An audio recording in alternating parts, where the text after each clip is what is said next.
don José. Buenos días, Fernando. Buenos días. Buenos días a toda nuestra audiencia que nos honra con seguirnos.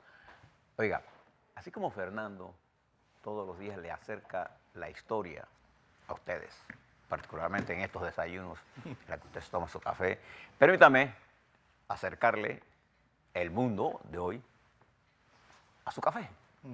¿Mm? Mire, quizás la noticia para nosotros que se desarrolla en territorio internacional que más nos llega es la presencia de Mariano Rivera en la Casa Blanca ayer. Donald Trump, quizás uno de los personajes, no, quizás no, el personaje más importante del planeta Tierra, en este momento el presidente más poderoso del mundo, de la nación más poderosa del mundo, recibe a Mariano Rivera y le otorga la Medalla de la Libertad. Es un acto que nos llevó a nosotros de orgullo. Anteriormente, Mireya Moscoso, en el año 99, 1999, le otorgó a Mariano Rivera la orden ¿cómo se llama?, de Amador Guerrero. Ayer el mundo tenía como una de las fotos más importantes esta ceremonia, que hoy aparece registrada en primera plana en todos los periódicos menos uno. Bueno, el de siempre. El de la Mejía, de portada. La Estrella, Panamérica, Metro Libre, Crítica. Para la prensa eso es noticia de segundo plano. Otras cosas, está más preocupado por Martinelli, pero esta era la noticia, sin duda alguna, para los panameños. Bien, algunas cosas que están pasando, los pongo al día sobre la crisis del petróleo y por qué, porque nos debe interesar, claro. Ayer en el mercado de Nueva York, el petróleo llegó a 14% de incremento en el precio, motivado por el atentado en Arabia Saudita. Ese atentado, ahora conocemos algunas cosas más que nos debieran preocupar a todos. En primer lugar, no será cuestión de un par de días.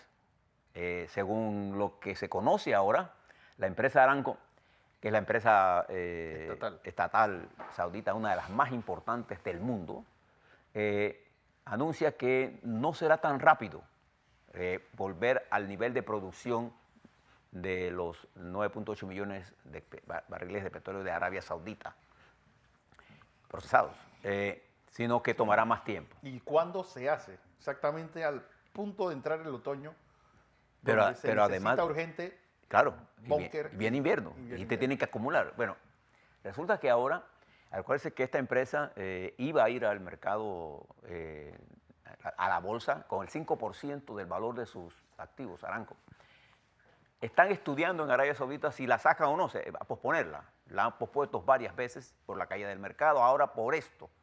Los niveles de incertidumbre que genera la seguridad de Arabia Saudita podrían hacer caer el valor de las acciones y las autoridades de Arabia Saudita pensaban colectar 100.000 millones de dólares al vender el 5% de este emporio. Miren lo que le estoy hablando, 100.000 millones de dólares, que forma parte de la estrategia de la nueva dirección de Arabia Saudita de diversificar la economía. Están estudiando si entran o no entran. ¿Y por qué usted debe saber todas estas cosas? Porque esto hace que los Estados Unidos, que puso a disposición su reserva, lo hará hasta cierto punto. Y entonces aquí se plantea una nueva situación.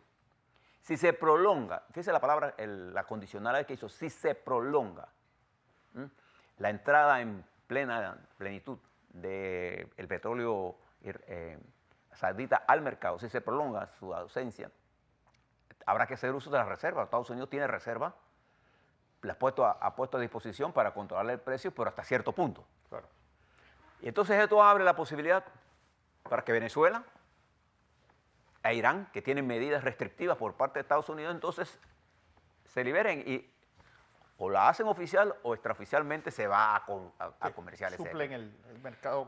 Es por eso que entiendo que la posición del presidente de los Estados Unidos con respecto a si hace una acción militar en Irán, sería si los Estados Unidos impulsan una acción militar, entonces provocaría una escalada en el aumento de los precios del petróleo, porque Irán es un productor importante.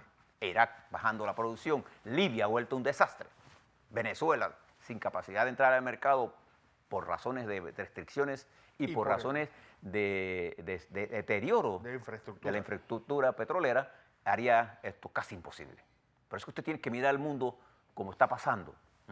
Digo, hoy viene Wolfram González, ingeniero aeroespacial y experto en combustible, a hablarnos sobre todo el mercado de petróleo con esto que está pasando en Arabia Y Saudita. fíjese que Irán niega esto, pero no hay duda que Irán es una parte importante de la ecuación de la guerra que hay.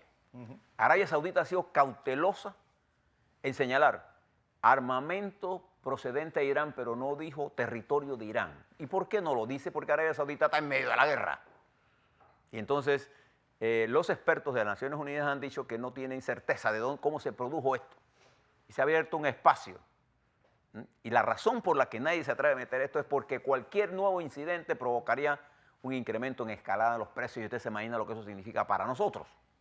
Nosotros lo vimos en el 77, cuando los precios subieron a 40 dólares. ¿Se acuerdan? En el Cuando, 73. perdón, el 73, cuando el bloqueo, ¿no? El boicot, perdón. El boicot. ¿Se acuerdan?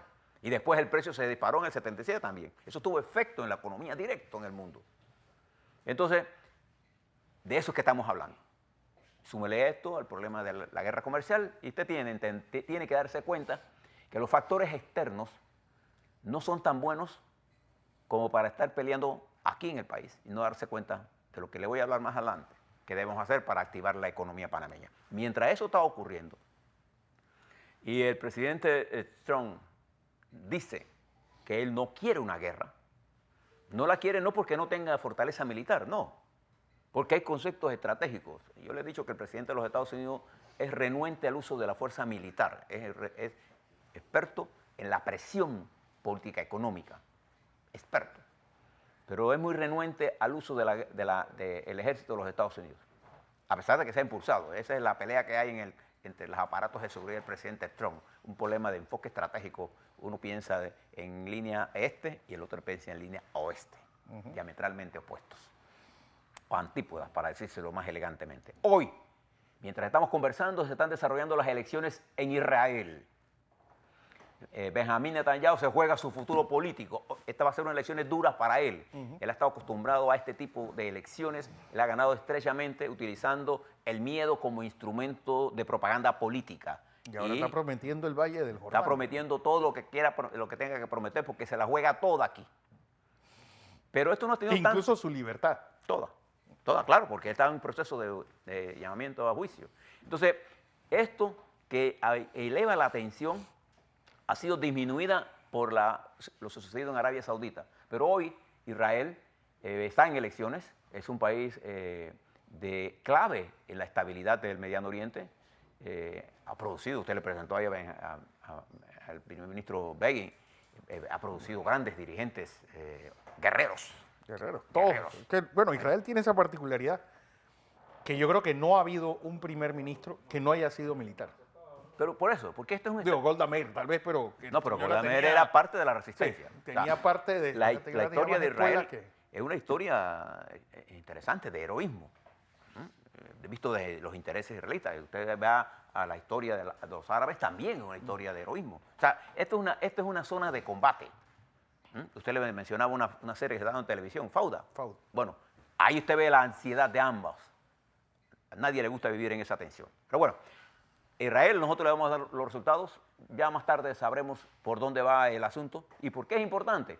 Porque esta es una zona de conflicto y donde su devenir influirá directamente en el resto del mundo. ¿Por qué? Por la energía, por el petróleo y el gas de esa región. Bueno, cada vez que uno habla de Israel y habla de Arabia Saudita, dice el chiste de Golda Meir. Decía, si en verdad nosotros hubiéramos sido el pueblo elegido por Dios. ¿Hubiéramos sido al otro lado? No, Dios nos hubiera echado un poquito más para allá donde está el petróleo. Y fíjense una cosa que al mundo le llama la atención, sobre todo a los inversionistas. Cómo un país como Arabia Saudita, que ha invertido tantos miles de millones en tener aviones, no tiene una defensa antiaérea para defenderse de los drones. O una inteligencia suficientemente capaz de darse cuenta de lo que estaba ocurriendo. ¿No le parece? Y es que las grandes potencias, cuando le venden a estos países, Irak, Saddam Hussein fue víctima de eso con la Unión Soviética, le vendieron cohetes viejos, sistemas que no servían para nada y no tienen defensa antiaérea. Por eso los Estados Unidos saltó cuando Turquía compra los SAM-4 que son de alta tecnología y que podrían tumbar los aviones F-37, porque antes te vendían a ti tonterías. Y me llamó la atención cómo Arabia Saudita no tendría una buena defensa antiaérea. Esto es parte del riesgo por la que probablemente no salgan al mercado. Pero mientras esto estaba ocurriendo, miren lo que le pasa a su amigo Boris Johnson. Estuvo en Luxemburgo. Para los que no conocen Luxemburgo, usted que conoce Europa bien, Luxemburgo es un país de 500.000 habitantes, país desarrollado, una monarquía, una democracia, democracia parlamentaria monárquica. No es una monarquía porque el jefe de gobierno ducado. es un duque, el gran ducado. Bueno, pero es una especie de monarquía, pero es un parlamento. Ayer el primer ministro, él se llama Bettel, cuando Boris Johnson comienza a hablar, le dice, mire, señor primer ministro, ya dejó la hora, es la hora que deje de hablar y se ponga a actuar. Él fue allá a Luxemburgo a entrevistarse con Juncker, el que dirige la Unión Europea, y no llegaron a nada. Lo que significa que Inglaterra sigue atrapada. En el momento que estamos hablando nosotros, la Corte Suprema de Inglaterra en Londres, en este momento, está conduciendo las audiencias para determinar si la decisión de Boris Johnson de suspender por 5 semanas hasta el 14 de octubre el Parlamento es constitucional o no. Ya Escocia dijo que no, otro juzgado constitucional dijo que sí, ahora viene el Tribunal Supremo y Boris Johnson está a la espera de esta decisión. Mientras aquí en nuestras regiones hay una noticia que ha pasado, perdón, déjenme estar en Europa todavía, que ha pasado desapercibida en el mundo, Fernando. La Iglesia alemana está retando al Vaticano. En la conferencia episcopal, a través de una cosa que llaman el camino sinodal, ha planteado discutir en esta conferencia 3 temas que son vedados: el celibato, la participación de la mujer, la ordenación de las mujeres y la homosexualidad, como respuesta a las constantes violaciones a niños, los problemas sexuales que se ha dado en la iglesia, y ha creado, recuérdense que Alemania es la base donde surgen todos estos movimientos reformistas en la iglesia católica. Lutero era alemán. No se engañen, sí, Lutero era alemán. Entonces, bueno, y no solamente eso, José, sino que estamos hablando de la iglesia, de la curia más rica del mundo, es la alemana. Bien, y termino en nuestra América. Presta atención a esto, que no aparece mucho en los medios, pero esto es parte del proceso de la desintegración de una sociedad que está dando parto a unas cosas nuevas. Esta es una confrontación en la iglesia que va a seguir, porque aquí estamos hablando ya de poder contra poder. La iglesia alemana es poderosa, católica, hablo de la iglesia católica alemana. En Venezuela, un grupo de minoritarios, de disidentes, de opositores, se reúne con el gobierno. Y es la primera vez que logra Maduro un intento serio de división de la oposición. En momento de esta situación... Bueno, un intento serio, no, porque la oposición política venezolana nunca está unida. Así que yo creo que el intento serio, por primera vez lo minan desde fuera. Serio le digo porque coincide con es una minoría. Los que están sentados ahí como oposición son una minoría, en realidad, de la oposición. Pero coincide con eventos internacionales que le dan una especie de blindaje a Venezuela. Este problema del petróleo hace que el mundo piense en Venezuela como proveedor de petróleo y olvídese de la democracia. Sí. Para que estemos claros cómo mira el poder mundial esto. Y en su país, querido España, no hay acuerdos. Hay chiquilladas. Sí. Ayer Casado prometiendo que yo más tengo si tú haces 3 cosas. Mira usted, en vez de estar pensando en España, que no requiere una nueva elección, pero bueno, ellos van a elecciones, no les importa.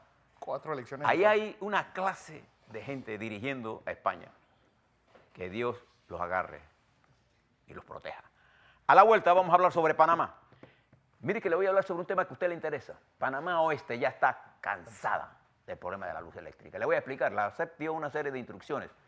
Le voy a decir cosas que no están en esas instrucciones, que son fundamentales. Problema de agua, problema de luz.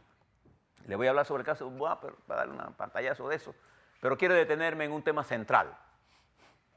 ¿Qué debemos hacer los panameños para que la economía panameña se desarrolle? ¿Qué es lo fundamental?